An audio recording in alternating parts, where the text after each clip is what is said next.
afternoon, everyone. I have a guest in studio. Her name is Marge Albright, and she represents the League of Women Voters. And we've asked her to come in today to talk about our upcoming election here in town and our lack of candidates, right? Yeah, it's concerning for the League. We'd love to have competitive races. So before we get into that, why don't you tell people at home a little bit about the League of Women Voters, because I'm certain there's somebody out there who doesn't know what you do and what you stand for. And I've been with the League a couple of years now, and mostly I'm focused on local issues. But the League is much bigger than that. And I recommend that people go to the League of Women Voters Massachusetts website. It has a really good history, and it also explains what the League is about, what our mission is, but also how we, as a group, as a body, come up with consensus on issues. And that's really cool. Somebody proposes something, and then we have to meet in small groups and discuss all the issues, and then vote on whether or not we're going to support that issue. So if you want to be a participant in the League, you should know those things and know that we really are active. We also lobby at the state capitol for the issues that we are supporting. so Senator Moore and Mr. Muradian know you well then. You bet. Probably not as much as I'd like. Our local league, as many organizations, you need a critical mass, and it wouldn't hurt us to enlarge our critical mass. And one of the concerns that you have about increasing the mass is how people perceive your group. And we're not a junior league. We're not some, highfalutin, the upper class of, we're everybody, and we represent everybody, and that is consistent with the idea of everybody voting, and that's what brought us into existence, was women's vote. So everybody's included. We would love to have your membership. That's easy to do. You can even go to our local Facebook page. In the last couple of years, we've joined with Shrewsbury, again, to have more of a critical mass and more ideas. And that has worked out fairly well. That's a good idea. So locally, some of the things that we have, in my tenure, worked on was a plastic bag ban. We were big on that. That was fun. I loved it. There are other environmental issues that I personally would like to do, and we can talk about that more later. But the thing that the local league does very regularly is support local elections. And we do that by running a workshop on running for office, where we have a panel of elected officials who will meet with potential candidates and discuss whatever comes up about the process of running for office. It's really cool, and I thank the current elected officers who are so generous with their time in doing that. We also have a guidebook on how to run for office. And then we do a candidates night, which is what most people in town know us for. But we have to have contested. In order to do that. Yeah. Which is kind of why we ended up here in front of the cameras. That's why we're here. Right, because if I remember correctly, your email was, we don't have any races, and what do we do with ourselves, kind of thing. And so, yeah, how does one convince somebody that they should take part in local elections? Well, my observation and other people's knowledge is that before you run for elected, you serve on a board or committee, a volunteer, not elected position. And that's pretty easy to do, and it is an enriching experience. It takes time and commitment. Sure. But it's worth it.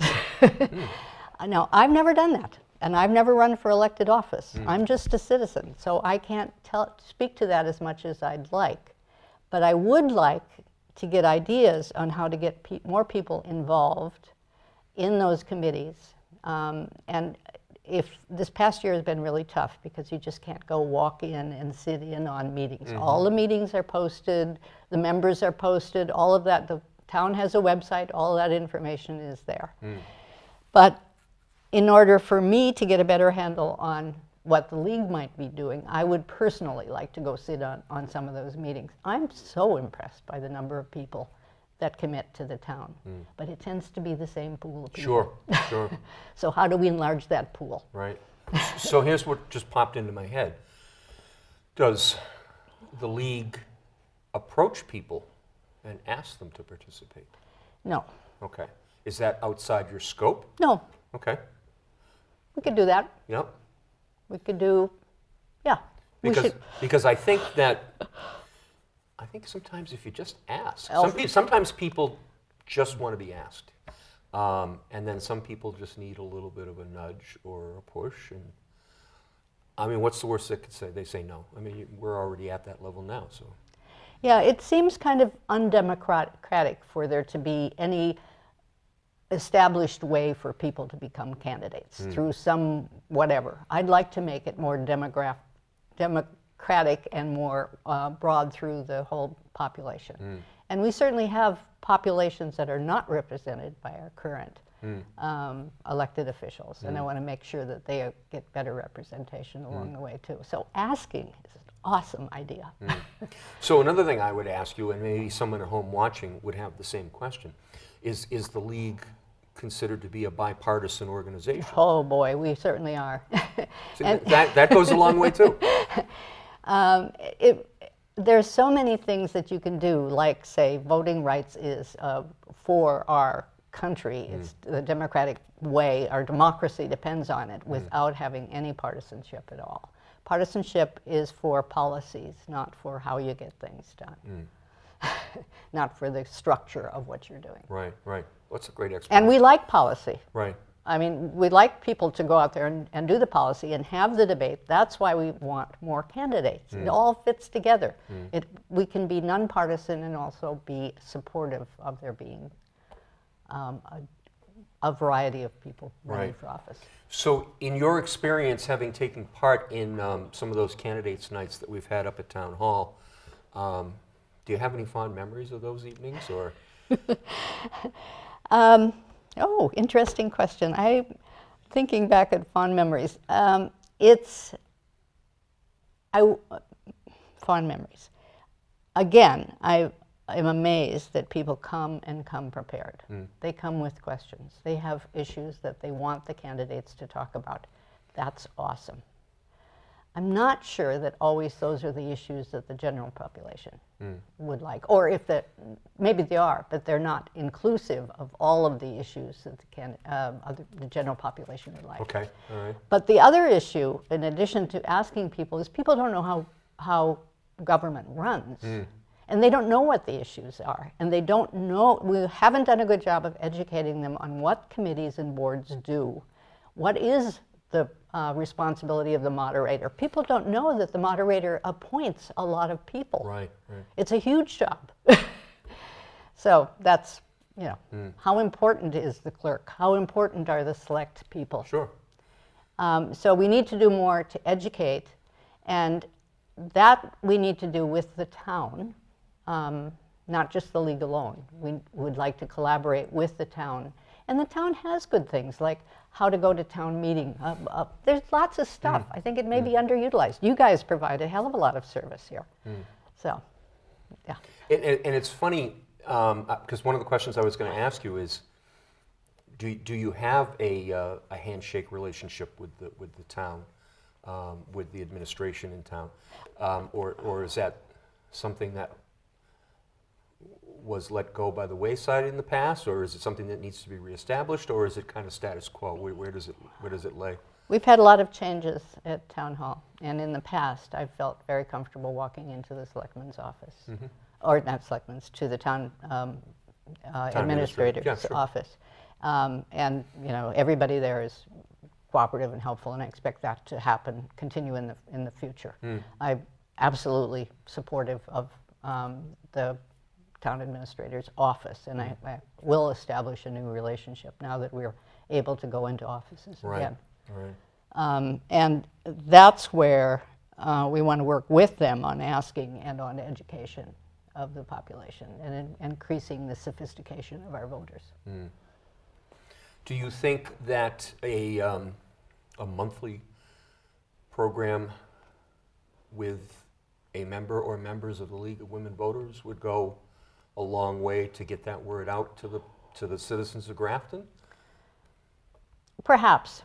One of the things that we are attempting to do, and COVID has kind of shut us down, is to have programs and speakers that the league has open to everybody. And certainly our annual potlucks are open, and we want to have more of those. And we have failed in the past. I mean, we've had some really good meetings on ranked choice voting, which the league supports, and we haven't gotten the word out, so we haven't gotten the crowds of people that we need. So we have a long way to go. And one of the problems we have on getting the word out is, how do you get the word out? And we have not good presence with whatever media there is in town, which is why I'm happy to do this, even though I didn't really necessarily plan on doing it. Right, right. But you know, we need to know, the league needs better to know how to communicate with people. And to touch on that point, oftentimes people will say to me when we discuss coming into the studio to talk about topic X, I usually will get the response, "Oh, I'm not ready for you to drag me outside my comfort zone."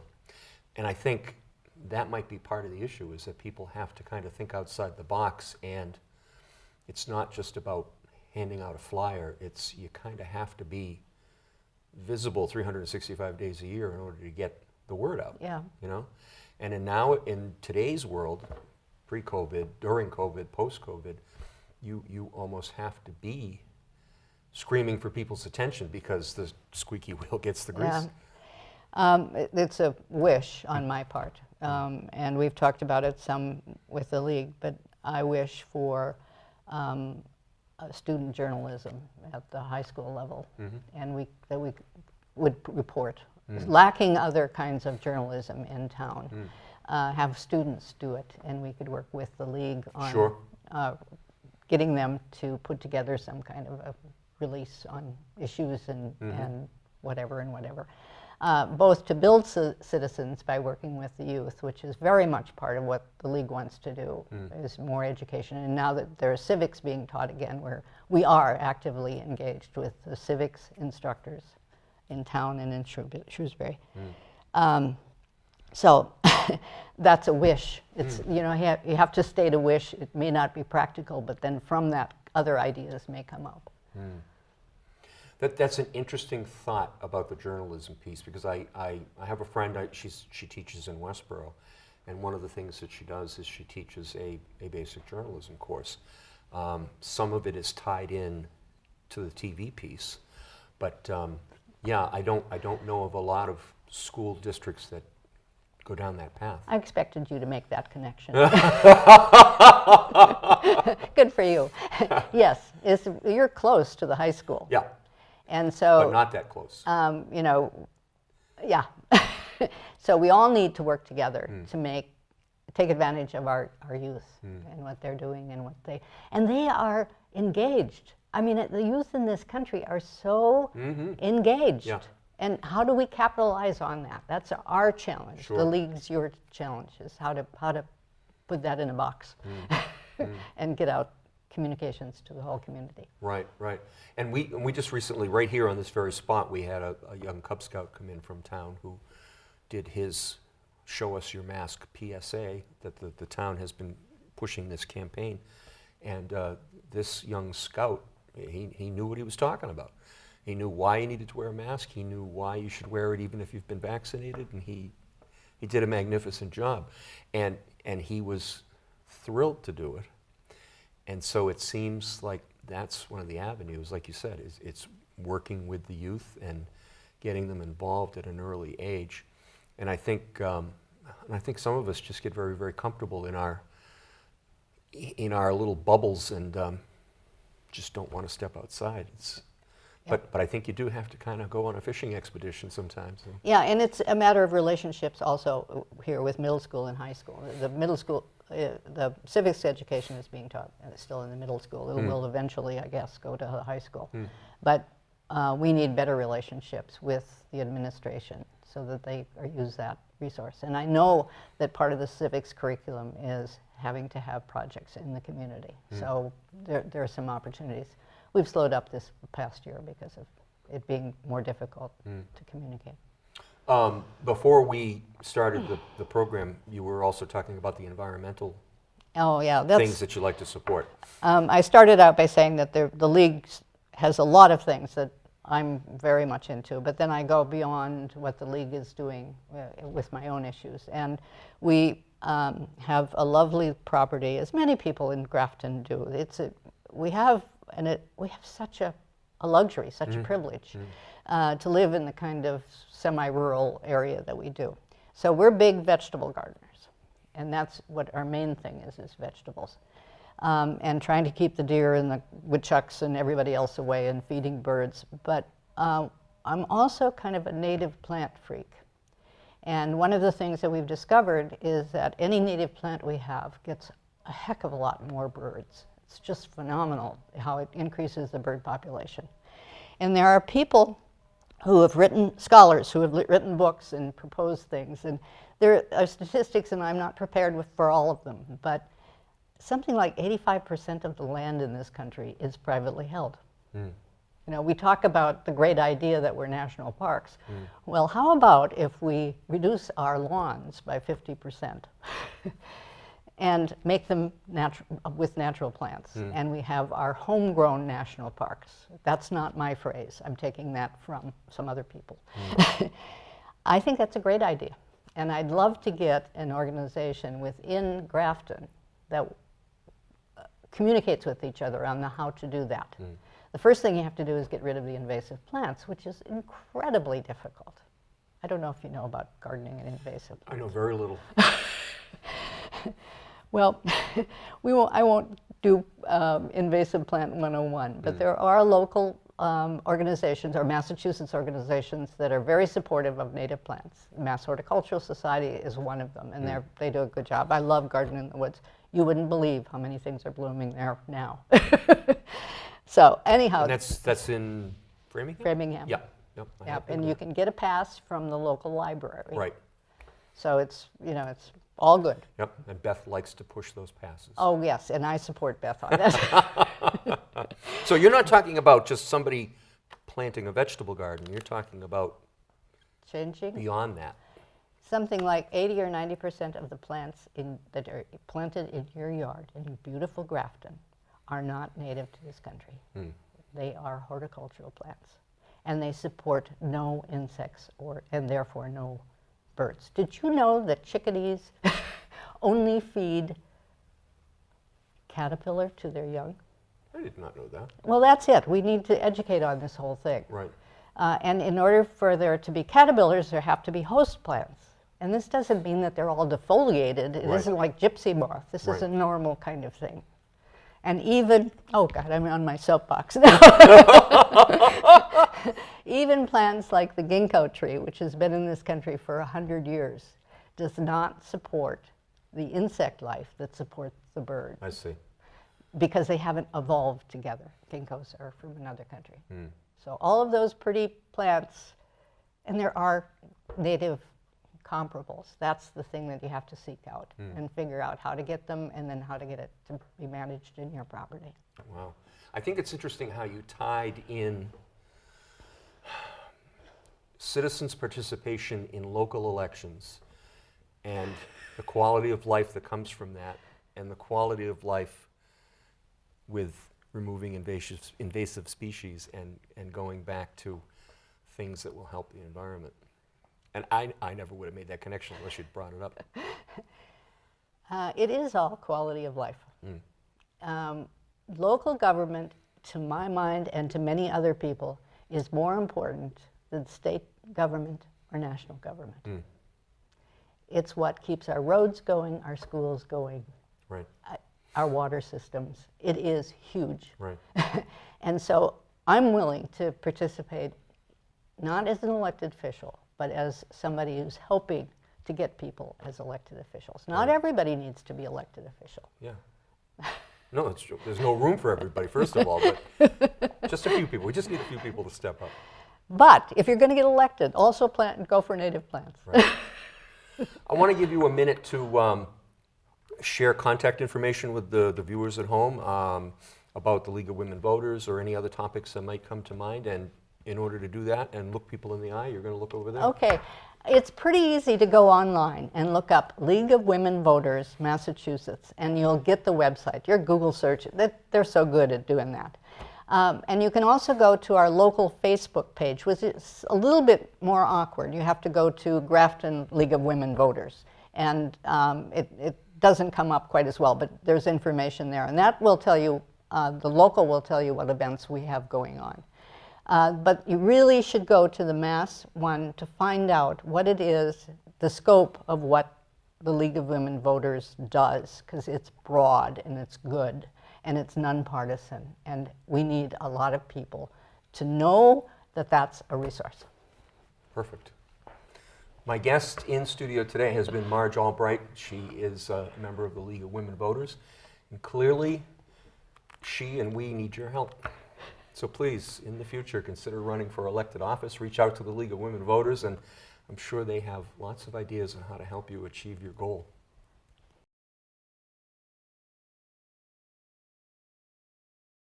Good afternoon, everyone. I have two guests in studio with me today. They are Colleen Roy and Matt Often, both of the Select Board, and we thought we'd invite them in to chat briefly about their experience on Select Board over the almost year that's taken place. Welcome. Thank you. Thanks. It's very good to see you. It's great to have people in the studio. It's been a lot of fun. I know. No masks on. Look Yep, at us. no all masks. vaxxed. Yeah. Very We're excited. using equipment we haven't used in months, and Got the dust the off. hardest work was getting the dust off some of the stuff. I love it. So it's been almost a year. You've both been in your roles with Select Board, and it's been a wild time, I would think. Some people would characterize it as. And then other times it seemed very normal and run-of-the-mill. What do you two think? Do you think you accomplished everything that you wanted? Were there things that just kind of hit you from, not counting COVID, things that hit you from out of left field? Are there things that you just wish you had more time to tackle? It's a lot of questions. Yeah. There's never enough time. We'll start with that. Well, one. Billy You put- always want more time. Billy came out with all the good questions in the lobby, you know. So it's like, I know. Right? go ahead, you started. Yeah, I would say there's just never enough time. It feels like we're constantly going, but also so slow that there's just so much more we can be doing. And yet it's, when you think back to this past year, we have accomplished quite a bit. So you kind of, it's that balance to remind yourself that we've done a lot, but also there's so much more to do. What was the number one thing that you wanted to tackle when you came on? Oh, I don't even remember anymore. I feel like, I had a whole list of stuff. I'll bet you did. So for me, when I campaigned, the override was a major thing for me. So that was sort of it was something that I featured on my campaign, but it got passed. So, I had an idea that we would be more collaborative on the board, and I think we've been able to achieve that to a large extent. That was great. We have less sort of 3-2 votes. 3-2 isn't necessarily bad on its own, but if you see the same people voting 3 and the same people voting 2 every single meeting, it indicates just a lack of collaboration and open, exchange of ideas and whatnot. Doing something with the fire department was a big sort of thing that I had on my campaign as well. So I think to a large extent, we've done a great job with just setting us up to be able to hire a strong chief. And there was way more steps than I would have imagined to that whole process. And when Colleen says, sometimes, it just takes a long time, government can be really glacial. So for me, that was sort of a learning experience you make a decision and then it takes so many steps to get there. But, I think we've done a lot. yeah, we definitely have. So do you think that people in town, the voters in town, still don't really have a clear image of how you collaborate? Because I guess what a lot of people, when people hear collaborate, they might think that, well, they decide everything off camera. So how do you collaborate and follow, meeting law?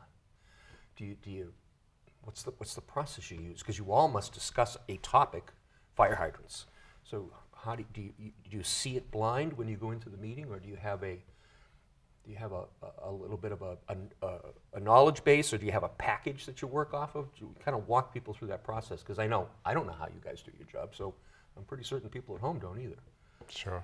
Well, Go ahead. every week we get a meeting packet, and that can be anywhere from 50 to 350 pages long. And that's your starting point with all of your information. We all receive that, Right. usually on Friday to Right. prepare for Tuesday, so that's a ton of time, right? Okay.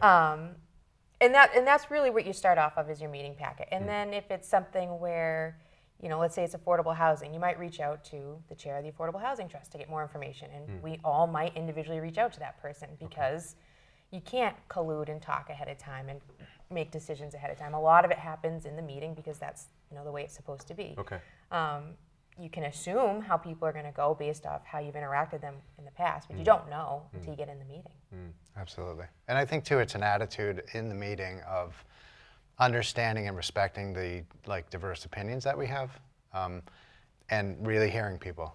So collaborating is about that sort of baseline level of respect and understanding that we do have all different opinions and different perspectives, and really being open to hearing different points of view, and not being fixed going into the meeting. That's one of the great things about open meeting laws. It puts everybody in a situation where you can't really have all these conversations with other board members. You've got to do your own homework and come into the meeting with a perspective, and you air those perspectives out and then come to some consensus on a decision that needs to be made. And I like that process. It's very open, it's really transparent, and it puts you in a situation where you're accountable for your own perspective going into the meeting. So that's both good and bad, and sometimes you turn up to meetings and you're like, oh, maybe I didn't get that right, the way I thought about it, when you hear the conversation, and that's that level of openness that, that's good and collaborative. So that's kind of fun too, because two people come in there with the same answer, but how they got there, Right. when we talk it out, it's like, oh wow, I didn't think that at all, but we still got to the same answer. Right. It's like the math teacher says, show us your work. Yeah, exactly. Yeah, Absolutely. So those are good explanations, because I was thinking that if you're looking at a packet, and I'm just going to keep using fire hydrants, and you're looking at a packet and it's on fire hydrants, and you could look at that and you could say, oh, member X is going to jump on this, and member Y probably might not be so interested. And I could see where if you were familiar with the other members' personalities and the experience of past meetings, you would kind of make assumptions. And then sometimes people blindside you and agree with you, or people that Absolutely. you thought would agree with you would disagree with you. I mean, either way. I mean, I'm sure it's like that on every board and committee in town. I've been surprised both ways with that. Yeah. From what I've witnessed as a viewer and also as the editor, I mean, I've seen some situations where it's like, wow, I didn't see that coming. That's good though. But I mean, you shouldn't see it coming. Right. That's the point. Yeah. Yeah. No, Absolutely. I imagine. But I imagine as you gain more experience, you're a little more savvy, and you might be able to predict the outcome. So. I haven't got there yet. Yeah, I'm sure it's a lifelong skill level. That's a to good try thing, and though. I achieve. mean, I enjoy that part of the process. I think we deliberate a lot on this board, and I view that as a good thing. It's all in open. We air it all out. All the ideas get put on the table, and we make decisions. And I think largely we've been pretty successful. Yeah.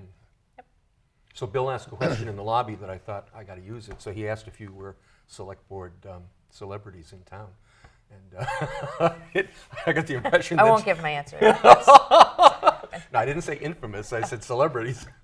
For myself, I deliberately try to stay under the radar. Yeah. I don't like public profile. I'm on Facebook all the time.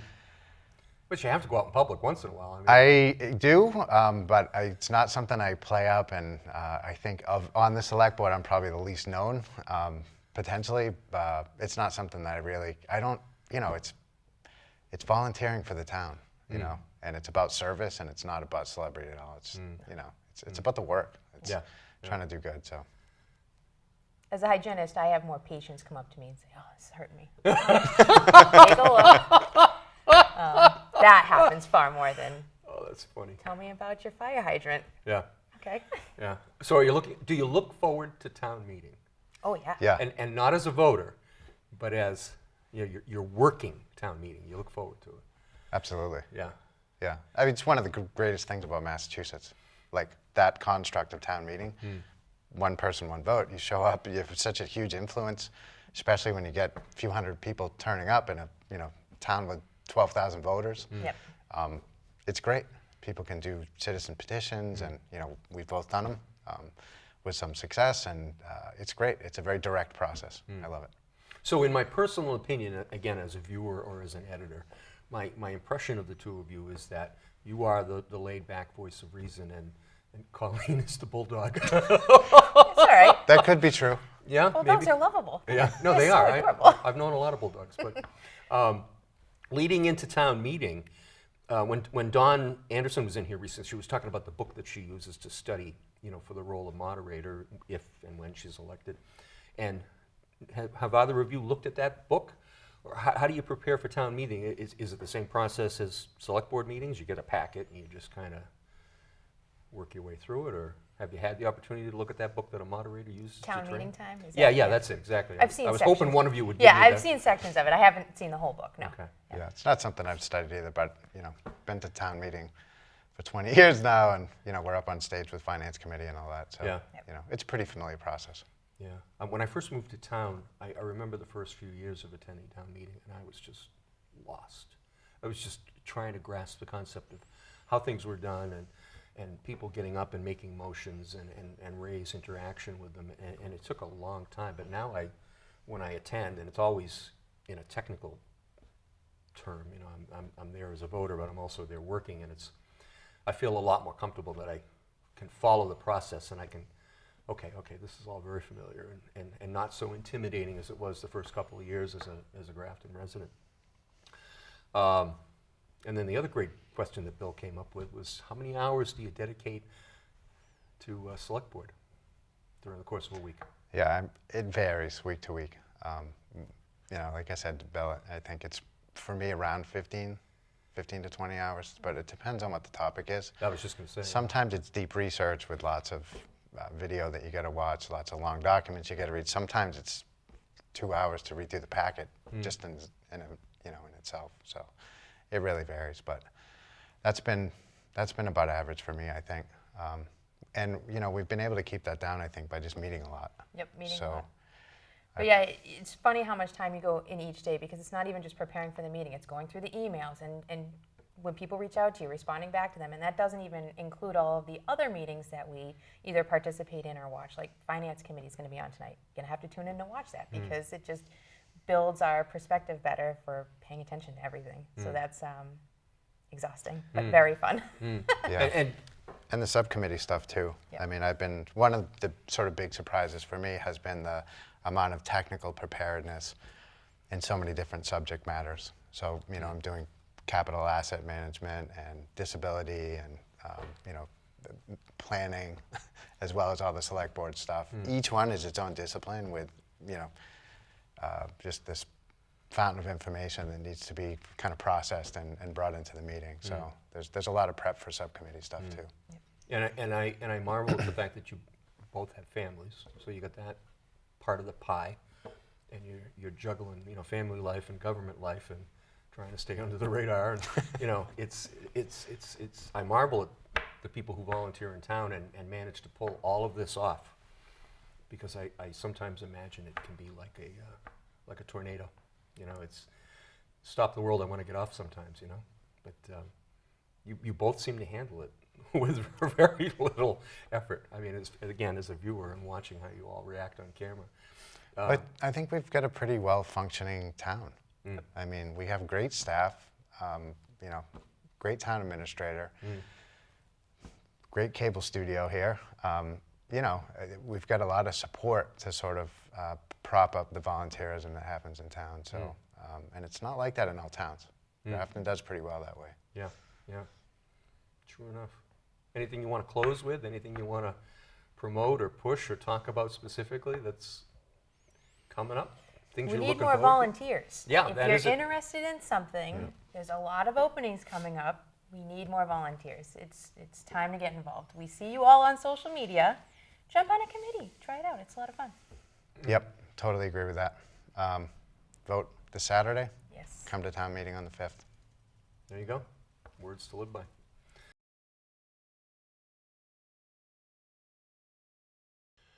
Good afternoon, everyone, and welcome to the studios at 26 Providence Road here in Grafton. And I have the pleasure of introducing somebody I consider a friend, and he hasn't been here in quite some time for an on-camera chat.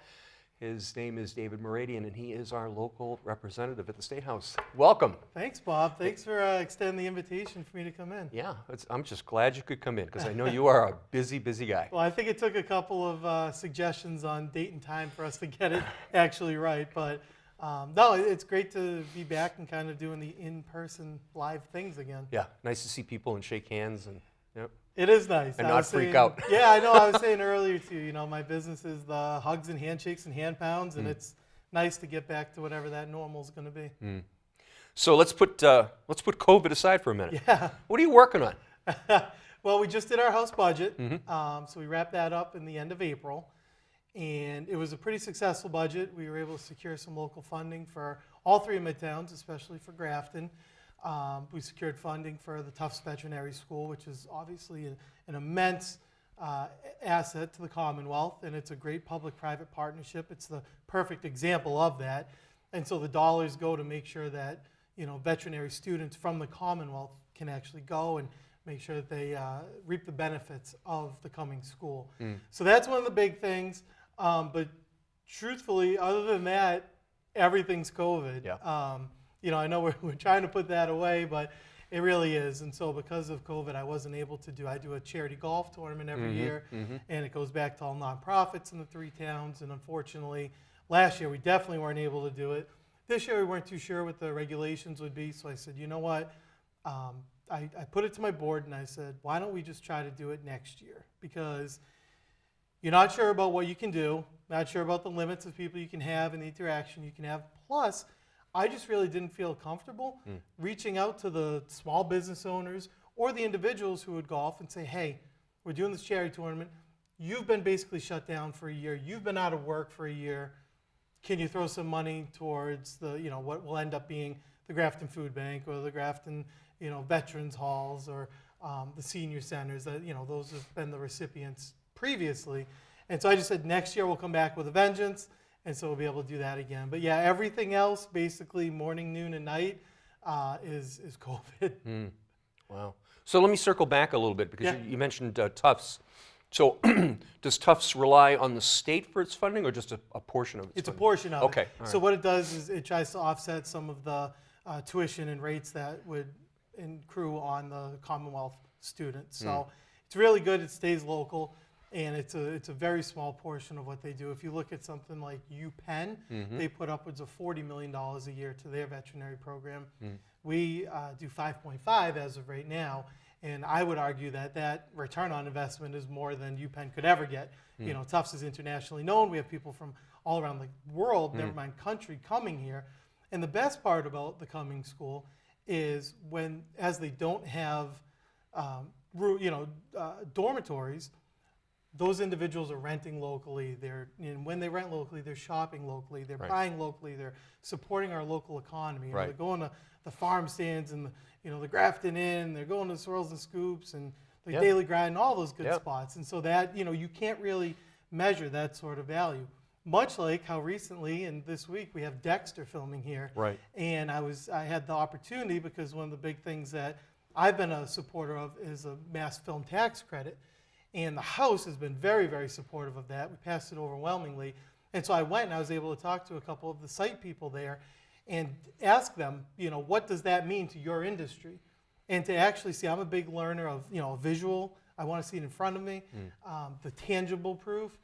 And so to talk to them and have them say, this week, locally, and that involves hotel rooms and things like that wouldn't necessarily be in Grafton, but it's going to be a $300,000 infusion in central Massachusetts from Wow. them filming for 1 week here. Right. That's huge. And that could go anywhere else in the country. Sure. So we want to try to make sure we do what we can to give incentive to have them stay here. Right. That's wild. So they're just going to shoot here for 1 week. Yeah, so they've set up before. It took some Right. time to set up. Yep. They're shooting here throughout this week, and then they're going to be off to the next thing. They've shot in, I think it's Sherburne Falls, and then they filmed in Gardner, and everywhere that they go is this huge investment. Sure. And so, like I said, they can go somewhere else. So we want to make sure that we keep them here. And the great thing is 90% of the people, and there was about 170 people on set when I was there watching it. No doubt. And upwards of 90% of the people are from New England, Yeah. especially Massachusetts. That's great. So it's not that, individuals are coming in from, obviously the bigger actors might be flying in from course, LA. sure. But all the people that are behind the scenes, full well, you got people like Jack Kelly here. Jack's a rock star, right? Yeah. You wouldn't be able to do what you're doing if it wasn't for people like Jack and Bill and everyone. So, much like Michael C. Hall, Dexter, he has this whole crew that helps them. And the vast majority of them are local, so it's great to have them here. Right. And it takes a week to shoot one scene and to get it They're right. trying to do a couple of scenes, and I want to say I was chatting with them for probably like an hour, hour and a half, and I watched a portion of a scene that was no longer than 5 seconds long, and that's all they filmed that whole time that I was Right, there. right. So they need to make sure that it comes out perfect, and the crazy thing is it could still get left on the cutting room floor. So you might be spending all this time to make sure that you have the pickup truck pull up to the house properly, right. and they look and they do this and they do that, and then it doesn't even make it. Right. It's amazing. The whole process is amazing. Yeah. So when you're knee deep in COVID crisis, recovery, Yeah. how does the state get its information? Does the state rely on local medical experts, or is it a conglomeration of state and federal, or even worldwide? How does that all So work? it's a bit of everything. It's a pretty good melting pot. So obviously listen to CDC. The Baker-Polito administration set up an advisory panel, which was much more geared towards businesses and how to recover and come out of the pandemic. But the governor, lieutenant governor, this whole time, and I don't envy the position they've been in, because on one side you have the economy saying, don't shut us down, you're going to kill us, you need to keep us going. On the other side, you have the health industry saying, you need to shut down, you need to protect individuals, we can't overwhelm the healthcare system. And so how do you judge that, And so it's been a difficult tightrope walking and a tightrope act, but I think by and large, I think they made the right decisions in what they did. Coming out of it, I think we probably could have been coming out of it a bit quicker, but they were being very prudent with it all. But it's great to see that they've moved everything up from August 1st to May 29th, and we're actually going to be back to doing what we normally do. So and isn't it a credit to the people at the State House and the governor and the lieutenant governor and all of the medical experts and all the scientists, how we kind of went into this, wringing our hands, and everybody was really, really nervous. And then once that ball got rolling, here you and I are standing here with no masks on, Yeah. and we're thinking, woo, we're good. It's great. No, it's nice. And for the individuals that want to get vaccinated, Yeah. it gives them kind of that relief. And for the other individuals who don't want to, for whatever reason, I don't begrudge them at all, because it's new science. They're not sure. They could have a whole host of reasons why they don't want to do it. But to think of where we were a year ago, Sure. and just the unknown, and that was the biggest thing, is we didn't know what this virus was going to be. We didn't know what it could morph into. And there are still questions out there. Don't get me wrong. But we have such a grasp on it now, and we have, what's moving towards herd immunity. It's time to get back. It's time to open up this economy. It's time to get, I know we've already gotten the kids back into schools, but that's one of my biggest concerns with this, was that year or so that young children missed in terms of growing. Sure. Their development is something that I think serves watching in the years to come. I want to tell you a story about my granddaughter. At the beginning of the crisis, and we showed up for a visit with masks, and my granddaughter says, Papa, what are you wearing a mask for? And I said, well, sweetheart, there's a virus and nobody wants to get sick. So we're protecting us and protecting you. And she goes, Papa, I don't have the virus. You have the virus. See? She's blaming you. You got to be careful, see? I get blamed for everything. But she was on top of it. She before. knew, She yeah. was just ahead yeah, of the game. Yeah. It's been such a difficult year. Both of my parents, luckily now, do have their vaccinations. But for the longest time, we wouldn't hug. Right. We wouldn't hug, you wouldn't kiss. It just, Right. and you weren't sure what to do, and Yeah. you didn't want to transmit it to them. Then, my dad, luckily, is retired. My mom still works at UMass, so she wasn't sure what she was bringing back. Sure. And so it was this crazy thing. So for Mother's Day this year was the first time I got to hug my mom in over a year, and it's such a great feeling. Yeah. It's And the that governor talked normalcy. about it a lot. He talked about not being able to hug his dad. Yeah, and- absolutely. He's got such a great relationship with his dad, like I do with mine. It's difficult. Sure. It really is, and especially with my parents being local, and I'm the only child, so I was kind of their provider. I didn't want them going out to the grocery stores or anything like that in the beginning. So I was doing it all for them. I was getting their medication. I was cooking for them and everything in between. Never mind everything that I had to do in my official capacity, which was, and I said earlier, morning, noon, and night, and it really was. I will say with 100% confidence that I've worked harder than I've probably ever worked in those first 3-4 months, because all of a sudden the economy was done. Right? And so now you have all these people who are forced on unemployment. Again, no fault of their own, but now they deserve and need all the benefits, right? So we had that huge uptick of unemployment in the beginning. Once that final leveled out, then we had all of the gig workers or the self-employed. They don't pay into the system, but this is a pandemic. We had to try to set something up for them. So they set up what's called pandemic unemployment. So we kind of had that uptick again. Then, once that kind of leveled out, we had all of the fraudsters. And so you had a ton of fraud coming into the state from out of the country. And so we needed to try to do what we could to recertify individuals, check all their credentials, stuff like that, which was just another uptick.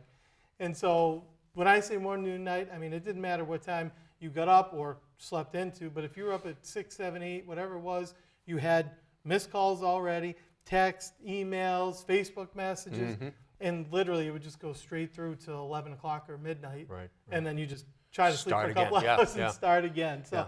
but you know what? It's my job and my role, and I wanted to do everything I could for this district. Right. The state police handle all that fraud? They deal with all that? Yeah, they deal with a lot of it, actually. So the state police get part of it. Obviously, unemployment tries to track it down. And I'll tell you a funny story. So I got something in the mail, and it was addressed to David Muradian, and it was sent to my address here in Grafton, and it was from Kentucky. And I opened it up, and it's like, oh, you've been approved for all of your unemployment benefits, and this, that, and the other thing. And I said, well, I've never lived in Kentucky. I've never worked in Kentucky, and I'm working now, so what the heck's going on? And so I looked into it, and I'm a junior. My dad's David Sr.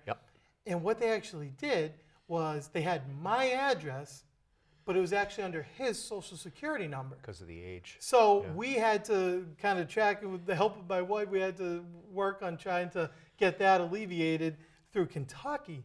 So if if we didn't kind of understand the process, I can only imagine how frustrating it would be. Sure. And so that's why I've tried to, myself in my office, my wonderful aide Taylor, we've tried to work as hard as we possibly could to make sure that we can expedite, the unemployment benefits and any questions that people might have. How's the governor doing? Because he looks tired. I think everyone's tired, I think everyone's tired. Luckily, you and I have a little bit of color because we're doing yard work or outside every now and again. But no, I mean, this has been wearing, and it's not something you could ever prepare for. And I think that, the unknown is the scariest thing. And so, again, I think these decisions, they're not made in a vacuum or anything like that. They're ones that weigh on the governor. These are real difficult decisions. Yeah. It's not like, when his advisory group and Mary Lou Sutters, Secretary of Health and Human Service, suggests this and that he just says, okay. He vets the ideas, and they're difficult, as you know and as you've seen. They're super difficult. And you could tell that he cared because the day the site crashed or it didn't work properly, and you could see, not only was he frustrated, but he was angry. And you could tell he cared about trying to get that fixed. Well, I'll tell you this much. We've before the pandemic and through the pandemic, we've been very fortunate that we have a monthly caucus with the governor and lieutenant governor. It extends anywhere from like an hour to 2 hours. And there was very colorful language right around the time of that crash, because he was not pleased, and none of us were, but we were able to kind of stand it up pretty quickly and right the wrong and get that ship going again. And it's here, here we are. And then if you look at the state, when I was sitting on Ways and Means at the time, we were hearing from all of these forecasters saying we could be anywhere in the neighborhood of $6 to $8 billion in the hole out of a say $45 billion budget. So that's an unbelievably large chunk. Now, this state, the Commonwealth, is an awesome, it's a wonderfully strong state. And so we've recovered a whole heck of a lot quicker than many other states in the country. And so the numbers weren't as bad as we thought they were.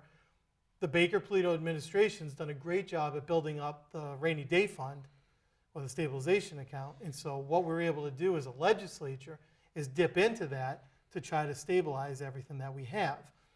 Case in point, Chapter 70 funding.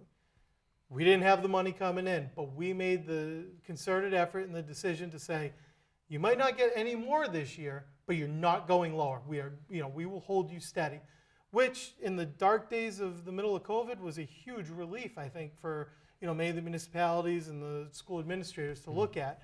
Since then, we've been able to kind of move forward a little bit and actually put a small chunk of money back into it, while I think we're going to use some of the federal funds to reimburse some of that rainy day, which would be great. Yeah. It affects so much more than just what you're able to fill gaps with. It's bond rating, things like that. So we had a little bit of chaos going into the crisis and the pandemic. Now we're coming out of it, and it seems like we have a little bit of crisis there too, because nobody knows what's going to happen next. And in our world, we're wondering what's going to happen with open meeting laws, and are we going to revert back to just the good old days, or is there going to be some kind of transitional period, or has that come up in conversation? Have you been privy to any of that? I think it'll be quite interesting to see what comes of it, and I think that it's going to be a hybrid model moving forward. And that's just me personally, but it seems to make sense. So take what I do. So it's 160 state representatives from all around the country, Commonwealth, excuse me. If we're going in and the only things that we're voting on are land takings that require a roll call vote, so you need to be in and vote for it, and the individuals from Pittsfield and Lenox have to drive 3 hours into Boston to vote on a land taking in Grafton. Does that really make a ton of sense? Or could they possibly zoom into it? Or for what we do now, we call in and we have a monitor on the end of our call, and they monitor about 20 members. And so you voice vote every vote that you take through them, and they record it and turn it into the court officers, and then it gets recorded. So I do think that there'll be that hybrid model. I don't want to see it go to just what we're doing now, where, hey, you can stay home, and because years ago there were a couple of legislators I think got in trouble for being in the Caribbean and voting. But they were voting in person. Right. So we don't want that. No. But if there are family emergencies, I know a couple of years ago, one of my colleagues fell pretty sick with cancer, and they were in the hospital for some time with treatment, and they were upset that they couldn't vote. We didn't make an exception then. Right. So I wonder now if that sort of exception or exemption would be moving forward, which makes sense to me. Any final thoughts, any messages you want to share with the constituents before we wrap it up? Yeah. You're going to talk over there. Sure thing. So I know it's been one heck of a year. Myself and my staff have been trying to be here for you the best we can. I was actually just thinking about how I put a Facebook post about how we are going to get through this. And now with May 29th right around the corner, we are here. And so everyone did a really good job. I know it was difficult on a ton of people, but we tried to be there for you the best we could. And if we can continue to be there for you in any capacity, let us know. We want to be your voice. We want to be your advocate. We have been. We're going to continue to be. So whatever you need on our end, please reach out. I'm super easily accessible, but it's an honor to be your rep. It was an honor to work so darn hard this whole time, and I'm going to continue working that hard for you. So Bob, Jack, everyone, I can't tell you how much I appreciate the opportunity to come in. It's nice to be back in here, and you have such a beautiful studio. Thank you very much. Appreciate it. Absolutely. My guest in studio has been David Muradian. He's our local representative at the State House. David, thank you for coming in. Thanks, Bob. Appreciate Thanks it. so much. I'm Bob DeToma, and on behalf of everyone here at Grafton Community Television, thank you for watching.